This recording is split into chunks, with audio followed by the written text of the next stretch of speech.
जुर्म की सच्ची कहानियों में आपका स्वागत है। आज मेरी पहली ये स्टोरी है और मैं आशा करती हूँ कि आप सबको ये बहुत ही पसंद आएगी।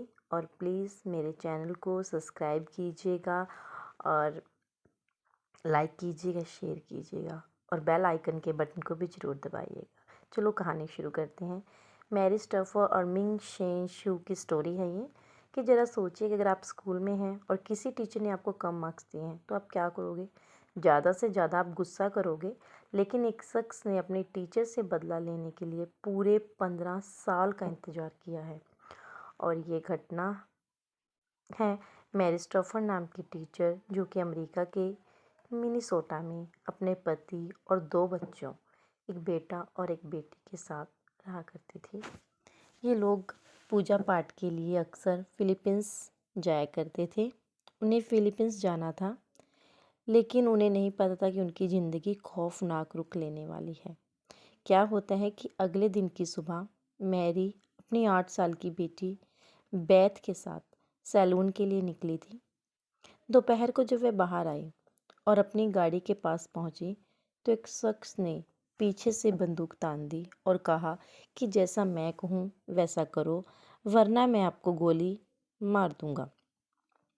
उस शख्स ने मैरी और उसकी बेटी को अपनी कार में बैठाया और निर्देशों का पालन करने को कहा।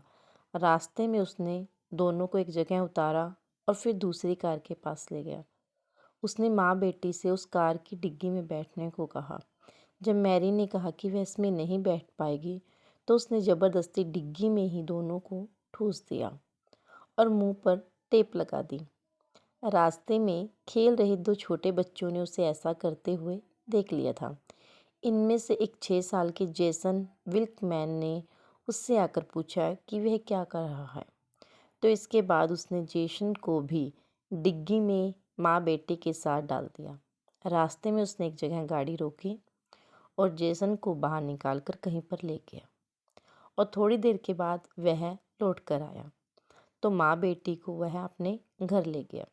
जब मैरी ने उससे पूछा कि वह बच्चा कहाँ है तो उसने कहा कि उसने उसे किसी जगह पर छोड़ दिया है।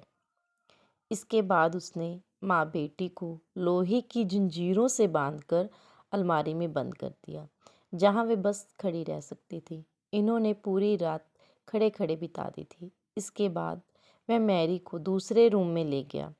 वहाँ उसने उससे पूछा कि क्या वह उसको जानती है, तो मैरी ने नहीं में जवाब दिया कि वह उसको नहीं जानती। शख्स ने कहा कि वह मैरी का छात्र था। उसने मैथ्स में उसे 9वीं कक्षा में बी ग्रेड दिया था, जिसकी वजह से उसको ना तो किसी अच्छे कॉलेज में दाखिला मिला और ना ही नौकरी।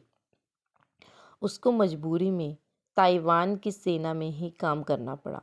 इस शख्स का नाम था शिन पिंग। इसके बाद उसने मैरी को कैमरे के आगे उसके कपड़े उतारने को कहा। उसने मैरी के साथ अप्राकृतिक रूप से रेप भी किया।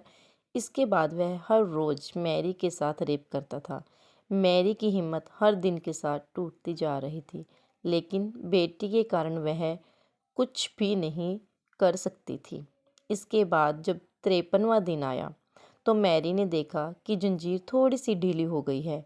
उसने किसी तरह से जंजीरों से खुद को आज़ाद कराया और पुलिस को इन्फॉर्म किया। पुलिस ने आकर माँ बेटी को बचाया। पुलिस ने मिंग को गिरफ्तार कर लिया और कोर्ट में पेश किया।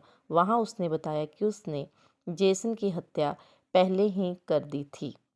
उसने यह भी कहा कि वह मैरी को पसंद करता था, लेकिन जब उसने उसे बी ग्रेड दिया तो वह आग बबूला हो गया। इसके बाद उसने 15 साल तक प्लानिंग की कि वह मैरी से इतने गुस्से में था कि उसने कोर्ट में भी मैरी पर अटैक कर दिया था, लेकिन पुलिस ने उसे ऐसा नहीं करने दिया।